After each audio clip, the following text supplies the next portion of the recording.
Hey, what's going on, guys? I'm Brett Madigan from Baker Games here at AVcon 2018 with... Hey, I'm Nico King from Chaos Theory Games. Awesome. So, what is your game and why did you decide to make it? The game is Owls and Vowels, and basically we made it. It was a collaboration between ourselves and Labs, who are the producer, and they had a prototype of a word game, and we basically collaborated with them and wanted to create a word game that we wanted to see, and we played a lot of what was on the store and figured out what we liked and what we didn't like, and basically kind of used that to engineer a word game where the content is wholesome and you learn a few things and it's fun and engaging and responsive. So yeah, that's kind of what led to us creating the game. Okay, so what sort of age group are you sort of hoping to get out of this concept? Definitely like a wide demographic.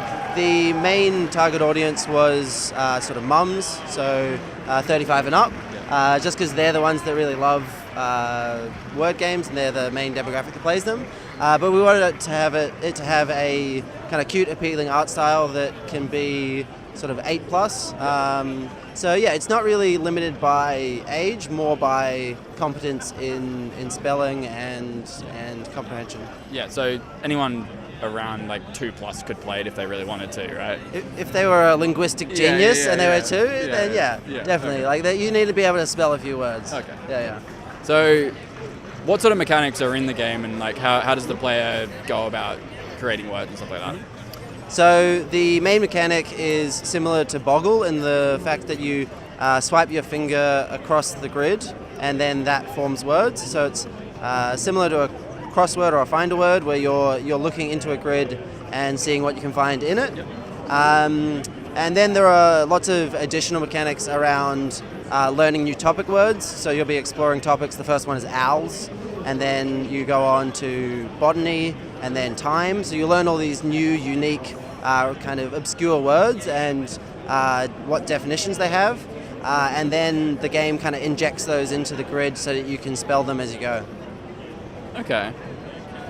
So is there like levels or so how does that work? Mm-hmm. So yeah, the game is based on a level progression where you've got 5 different game modes and it kind of swaps between those. There are 151 different levels and 10 different topics. So as you go up the tree, you go between different topics and explore the different game modes. Okay, cool. So how long did this take for you to make, and were there any troubles that came through development? So we spent about 3.5 months working on it with a team of 6 to 7 people. Not everybody full time, but most people working on it regularly, so 3 or 4 days a week.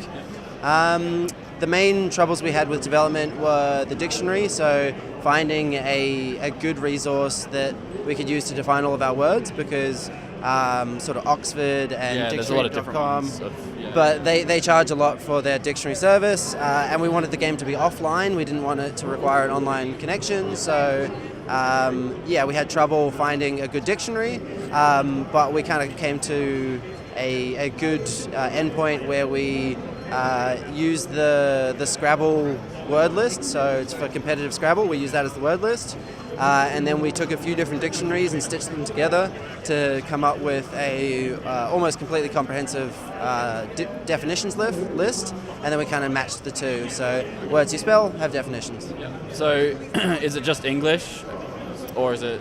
Currently it's only in English. We just being an indie studio, kind of wanted to start on something achievable, and because the language is the whole gameplay, there are a lot of systems that we had to put in place to get the grid to spawn fun and interesting letters, and there's always words to spell, and and I think that being a native English speaking team, that worked for us, and we would have really struggled to get any other language. Yeah, definitely. So if there's American spelling and Australian spelling, would that of the same word, would that still work? Yeah. So do you get any points? No. So both are in there, and basically you can spell it however you want, and we're not going to differentiate. Yeah. Okay, cool. Is there anything that you would like to add before we finish? No, I think that it's a really fun, wholesome game, and we're really proud of it. If you like word games, then I think that you'll really like it. Yep. And if you don't like word games, then that's totally fine. Yeah. It's not for everybody, but yeah. Okay, cool. So where can people find you on the socials and stuff like that? So we are Chaos Theory Games, and that's if you Google us, we're on Facebook. Our Twitter handle is chaostheory_AU. And then Owls and Vowels is Owls and Vowels on both Twitter and Facebook. So that's where you can find us. Awesome. I'm Brett Madigan from Baker Games, and if you want to see any of our coverage of AVcon 2018, head over to bakergames.com. See you next time. If you want to support me, you can head over to patreon.com/madigan. Thank you to everyone that's currently supporting me.